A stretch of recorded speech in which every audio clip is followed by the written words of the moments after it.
नमस्कार दोस्तों, लड़ी टैक्स के आज के बहुत ही ज़्यादा डरावने से बिल्कुल डिफरेंट से वीडियो में आप सभी लोगों का बहुत बहुत स्वागत है। दोस्तों, आज का वीडियो बहुत ही ज़्यादा डरावना होने वाला है। मतलब आज के वीडियो में आप लोगों को बताने वाली हूँ कि कैसे एक घटना की वजह से छोटी सी बच्ची की लाइफ खराब हो गई। जो बच्ची अभी बड़ी हो चुकी है, 12th में पढ़ती है, लेकिन जो उसके साथ ये भूतिया घटना घटी थी बचपन में, वो आज तक नहीं भूल पाई है और आज भी रात में वो ढंग से सो नहीं पाती है, सिर्फ और सिर्फ उस घटना के घटने की वजह से। आखिर क्या हुआ था उसके साथ, सब कुछ अच्छे से विस्तार में जानते हैं और आप लोग इस वीडियो को पूरा अंत तक जरूर देखना। एक्चुअली ये स्टोरी ऋषिका नाम की लड़की ने लिख के भेजा है मुझे इंस्टाग्राम में। ये बनारस की रहने वाली है, बट इसके साथ जो घटना घटी थी वो बनारस में नहीं, उसके साथ ये घटना घटी थी बिहार में, जो कि उसका गांव बिहार में है। उसके दादी दादा बाकी सब लोग बिहार में रहते हैं, लेकिन ये लोग बनारस में रहते हैं। तो क्या हुआ था इसके साथ, ये बहुत छोटी थी वो टाइम पे, यही करीबन बहुत ही छोटी होगी, 8-9 साल पहले की बात है। अभी तो वो 12th में है, तो आप सोच लो कितनी छोटी होगी। तो इसके घर में किसी रिलेटिव की शादी पड़ती है, तो ये लोग, इसकी मॉम डैड और ये सब लोग सोचते हैं कि हमको अपने गांव जाना चाहिए बिहार में, क्योंकि सब लोगों ने बुलाए भी थे कि आप लोग आ जाओ शादी में और शादी अटेंड करके वापस चले जाना। तो ये लोग डिसाइड करते हैं कि हमको अपने गांव जाना चाहिए। ये लोग अपने गांव जाते भी हैं, धूमधाम से अच्छे से शादी होती है उनके घर पे, सब कुछ बहुत अच्छा टिप टॉप हो रहा था। लेकिन शादी के 2 दिन बाद जो ऋषिका के साथ हुआ ना, वो आज तक नहीं भूल पाई है।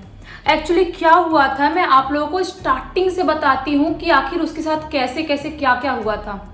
ऋषिका बहुत छोटी थी वो टाइम पे, और शादी के 2 दिन बाद इसके घर वाले डिसाइड करते हैं, इसके पापा, इसके चाचा, इसकी दादी, दादा, छोटे दादा, बाकी लोग सब लोग डिसाइड करते हैं कि एक काम करते हैं, आज हम लोग छत पे सोएंगे। गांव में क्या है ना कि सब लोग जल्दी जल्दी खाना खा लेते थे वो टाइम पे। अभी का नहीं पता मुझे, लेकिन पहले के ज़माने में, पहले के टाइम पे 8-10 साल पहले भी, कि जल्दी जल्दी खाना खा लेंगे और 8-9 बजे तक सब लोग सोने के लिए छत पे चले जाएंगे। भले किसी को नींद तुरंत आती है, किसी को बाद में आती है, वो बात अलग है। तो ये लोग भी खाना वाना खाते हैं और 8 बजे तक छत पे सोने के लिए चले जाते हैं। सब लोग डिसाइड करते हैं आज छत पे सोएंगे। इसकी मम्मी और बाकी लोग नीचे सो रहे थे, नीचे वाले रूम्स में। तो ये रात में सो रही थी, अपनी जाती है वहाँ पे सोने के लिए, 8 बजे पहुँच जाती है, लेकिन उसको नींद नहीं आती है। तो बड़े बुजुर्ग जो बोलते हैं ना गांव में और घर में कि तुम लोग तारे गिनो ऐसे लेट के, ऐसे तो फिर नींद जल्दी आती है। तो ये भी ना तारे गिनना स्टार्ट कर देती है, और तारे गिनते गिनते पता नहीं कब इसको नींद आ जाती है, इसको पता भी नहीं चलता है। और इसकी नींद आती है, उसके बाद डायरेक्ट इसकी नींद खुलती है रात के 12 बजे, एग्जैक्ट 12 बजे।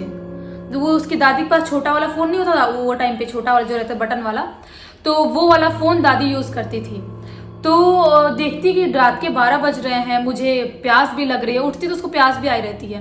तो सोचती है कि एक काम करती हूँ, मैं ना पानी पीने के लिए जाती हूँ और वॉशरूम भी जाना है, तो नीचे, वॉशरूम भी नीचे ही है और किचन भी नीचे ही है, तो मैं जाती हूँ और पानी वानी पी के और वॉशरूम से वापस आके फिर सो जाऊँगी।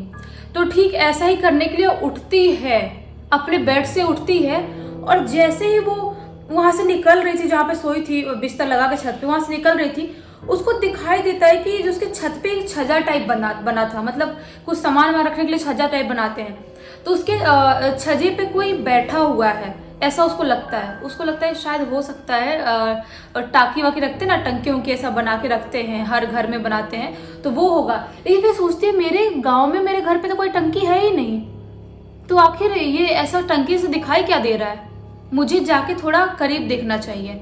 उसको ऐसा लगता है कि शायद दूर से ब्लैक ब्लैक दिख रहा टंकी होगा या कोई बैठा है, थोड़ा सा कंफ्यूजन था उसके माइंड में। तो वो धीरे धीरे करके अपने जहाँ पे छज्जे पे कुछ रखा था वहाँ पे जाती है।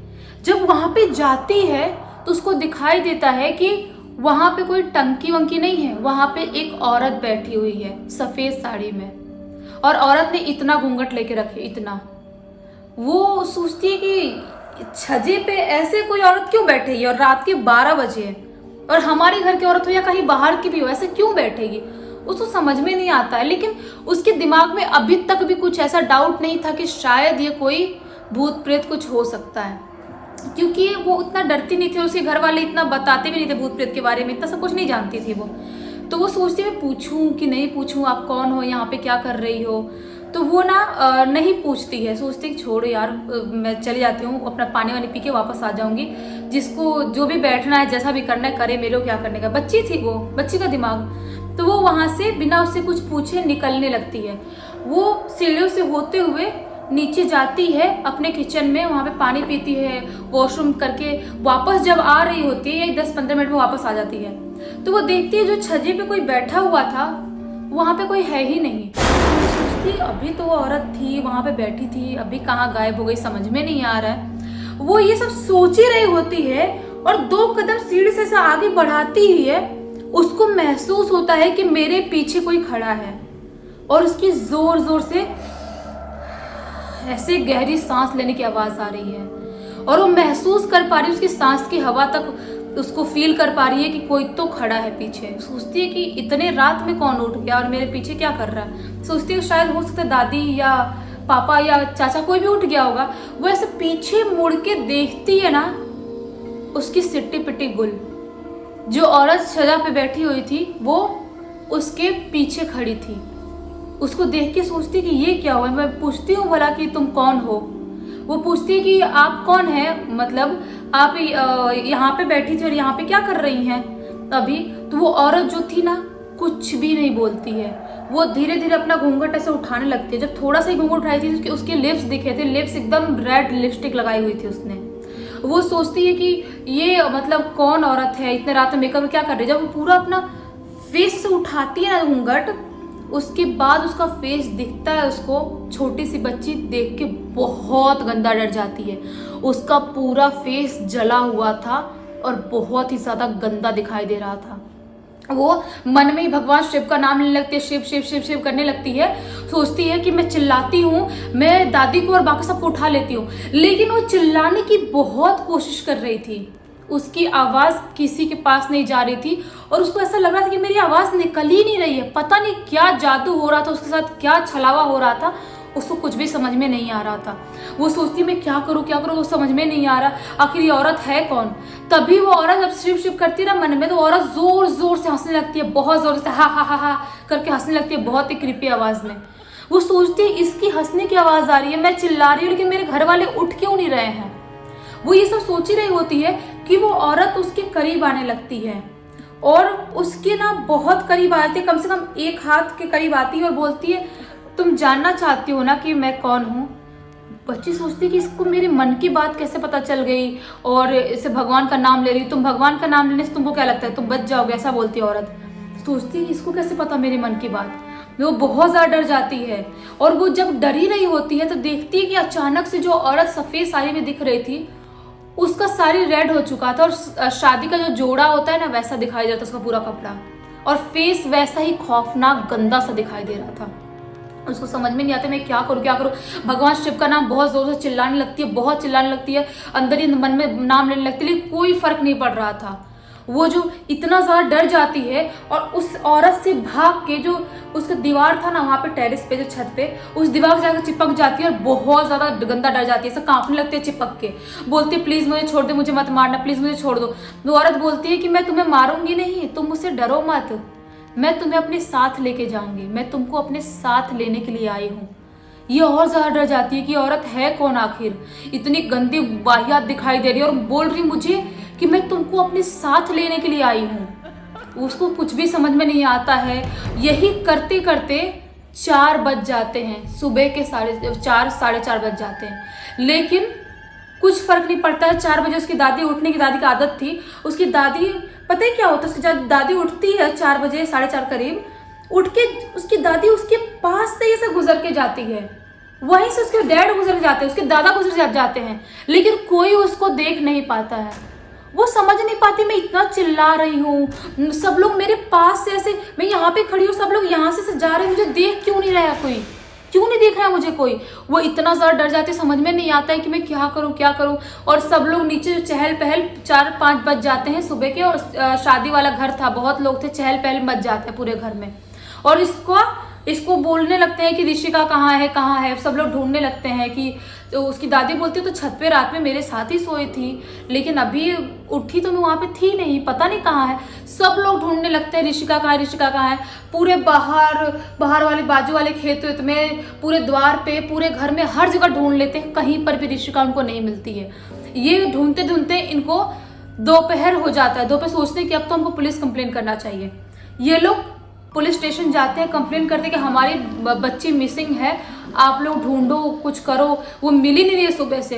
लेकिन ऋषिका को समझ में नहीं आ रहा था कि मैं यहीं पे खड़ी हूँ छत पे दीवार से चिपक के, लेकिन मुझे कोई देख क्यों नहीं पा रहा है। बार बार छत पे देखने के लिए आ रहा है, कोई देख क्यों नहीं पा रहा है। यही सब करते करते वापस से रात हो जाती है और रात के 9-10 बज जाते हैं। सब लोग टेंशन में बैठे थे, कुछ लोग छत पे आ जाते हैं सोने के लिए, अब क्या करें, नहीं मिल रही है तो। वो कंप्लेन तो लिखा ही दिए थे पुलिस स्टेशन में जाके। तभी अचानक से उसके चाचा जब आ रहे होते ना नीचे सीढ़ी से, उनको दिखाई देता है कि वहीं पे खड़ी है दीवार के पास चिपक के ये ऋषिका। उनको समझ में नहीं आता कि यहीं पे खड़ी है और हम इसको सुबह से ढूंढ रहे हैं। वो पूछते ही है उसको कि तू यहाँ पे क्या कर रही है, हम तुझे सुबह से ढूंढ रहे हैं। वो अपने चाचा को देखती है कि वो मुझे सुन पा रहे, मुझे देख पा रहे। ये सब कुछ देख के वो वहीं पे बेहोश जाती है, गिर के बेहोश जाती है। और जो औरत थी वो औरत गायब हो चुकी थी। उसको समझ में नहीं आता है कि मेरे साथ ये हुआ तो हुआ क्या। ले जाते हैं नीचे, पानी वानी छिड़कते हैं फेस पे और होश में आती है। तो उसके बाद दूसरे दिन सुबह में, ये तीसरा दिन हो लग गया होगा शायद, उसको जब होश में आती है, एक उनके यहाँ पेड़ था गांव में, वहाँ पे सब लोग बैठते थे और कोई कुछ भी ऐसी प्रॉब्लम हो, झाड़ फूक भी होता था, वहाँ पे लेके जाते हैं। जब वहाँ पे ले जाते हैं, उसको होश में रहती आती है तो बताती है अपनी दादी को कि मेरे साथ कल रात ये घटना हुई थी और वो औरत पता नहीं कौन थी। मैं कितना कोशिश कर रही थी कि मैं उसके चंगुल से निकल जाऊँ, लेकिन मैं निकल नहीं पा रही थी। उसकी दादी बताती है कि जो लड़की से तेरा सामना हुआ था वो लड़की इसी गाँव की लड़की है, लेकिन आज तक उसकी आत्मा ने किसी को हार्म नहीं किया है, किसी को नुकसान नहीं पहुंचाया है। जब उसकी शादी होने वाली थी, वो लड़की बहुत अच्छी लड़की थी। मतलब उसके ऊपर बोलते थे गांव में कि माता भी आती हैं, मतलब बोलते ना माता आना, वो भी आती हैं। और बहुत अच्छी लड़की थी, सबके साथ बहुत अच्छे से बिहेव करती थी।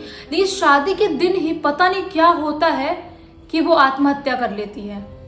और उसके बाद से उसकी आत्मा ऐसे ही गाँव में भटक रही है।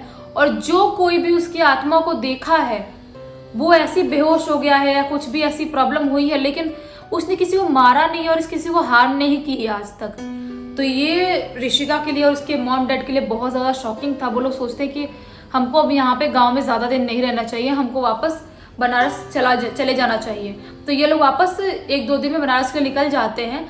लेकिन जो वो घटना घटी थी उसके साथ, वो छोटी सी बच्ची के साथ, वो आज बड़ी होने के बाद भी नहीं भूल पा रही है कि उसके साथ इतनी खौफनाक घटना घटी थी। जिस सुनने में पूरा सा फिल्मी लग रहा है, कोई आई है बस उसको अपने वश में कर लिया, कोई इसको सुन नहीं पा रहा है। लेकिन एक बार इमेजिन करो, जिसके साथ घटती है ऐसी घटनाएं, उनके साथ क्या फील कर पाते हैं वो लोग, उनके साथ क्या होता है। उम्मीद है कि आप लोगों को ये वीडियो अच्छा लगा होगा। मैं तो बिल्कुल सोच में पड़ गई कि क्या ऐसी कहानी थी, मतलब क्या घटना थी ये। आप लोग बताना कि आप लोगों को ये वीडियो कैसा लगा। अगर आप लोग ये वीडियो अच्छा लगा है तो इस वीडियो को लाइक कर देना, इस चैनल को सब्सक्राइब कर देना, बेल आइकन दबा के ऑल पे क्लिक कर देना, ताकि जब भी मैं नया वीडियो डालूं सबसे पहले आप लोग पास पहुंचे। तब तक के लिए बहुत बहुत धन्यवाद। कल वापस से मिलते हैं एक बहुत ही अच्छे से या डरावने से वीडियो में।